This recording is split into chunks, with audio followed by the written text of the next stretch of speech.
ఏదైతే అఘోరీది వర్షిని ఇష్యూ చూసినప్పుడు నాకేమనిపించిందో నేను షేర్ చేయాలనుకుంటున్నాను. ఫస్ట్, పేరెంట్స్ పిల్లలు ఏదైనా వాళ్ళతో షేర్ చేసుకునేంత ఫ్రీడము ఫస్ట్ పేరెంట్సే పిల్లలకి ఇవ్వాలండి. సో దట్ వాళ్ళు బయట లవ్ గివ్ అనేది ఇలాంటివన్నీ ఏం వాళ్ళకు ఉండవు. ఫస్ట్ మీతో చెప్తారు ఏదైనా ఉన్నా కానీ సరే. సో నెక్స్ట్ థింగ్ ఏంటంటే, వర్షిని అనే అమ్మాయి ఎవరైతే ఉందో అమ్మాయి చాలా ఇమ్మెచ్యూర్డ్గా మాట్లాడుతుంది.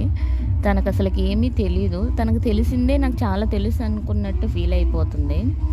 అండ్ ఇంకొకటి, వాళ్ళ అన్నయ్య అయితే ఎవరైతే ఉన్నారో వాళ్ళకి హ్యాట్స్ ఆఫ్ అండి. నిజంగా చాలా మంచి పని చేశారు మీరు తీసుకొచ్చేసి. ఆ అమ్మాయి వెళ్ళిపోవడం మాత్రం వాళ్ళ పేరెంట్స్ చేసిన తప్పేనండి. ఆ అమ్మాయి ఇంటికి వచ్చిన తర్వాత తనతో హోల్ హార్టెడ్గా మాట్లాడకపోవడం ఖచ్చితంగా ఇది యాజ్ ఏ మదర్గా వాళ్ళ మదర్ చేసిన తప్పే అని నేను చెప్తాను. లగ్జరీగా మంచిగా చూసుకోవడం అంటే it's not giving luxury to the children. మంచిగా చూసుకోవడం అంటే వాళ్ళు